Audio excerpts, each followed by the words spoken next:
कोल्हापूर रत्नागिरी राष्ट्रीय महामार्गावरील वारुळ तालुका शाहवाडी गावाच्या हद्दीत सोमवारी दुपारी भीषण अपघात झाला। कोल्हापूरहून रत्नागिरीकडे जाणाऱ्या इर्टिगा कारची रत्नागिरीकडून कोल्हापूरच्या दिशेने येणाऱ्या मालवाहतूक ट्रकशी समोरासमोर जोरदार धडक झाली। या अपघातात कारचा चक्काचूर झाला। 7 जण जखमी झाले, त्यापैकी 3घांची प्रकृती गंभीर असल्यानं त्यांना तातडीनं कोल्हापूर येथे उपचारासाठी हलवण्यात आलं। ही घटना दुपारी 12 वाजण्याच्या सुमारास घडली। अपघात इतका भीषण होता की कारचं मोठ्या प्रमाणात नुकसान झालंय।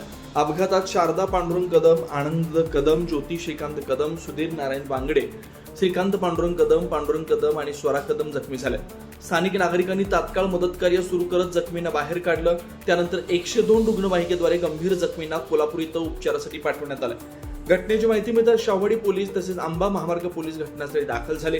पोलिसांनी पंचनामा करून वाहतूक सुरळीत करण्याचं काम केलं। या अपघाताचा पुढील तपास शाहवाडी पोलीस करतात। दरम्यान कोल्हापूर रत्नागिरी महामार्गावर सुरू असलेल्या रस्त्याच्या कामांमुळे वारंवार अपघात होत असल्याची तक्रार नागरिकांकडून व्यक्त केली जाते। रस्त्याचं काम संथगतीनं सुरू असल्यानं वाहन चालकांना मोठा त्रास सहन करावा लागतोय। तसेच अपुऱ्या सुरक्षा व्यवस्थेमुळे अपघातांची मालिका सुरूच असल्यानं महामार्ग प्रशासनानं तातडीनं रस्त्याचं काम पूर्ण करून आवश्यक सुरक्षा उपाययोजना कराव्यात अशी मागणी नागरिकांच्यातून होते।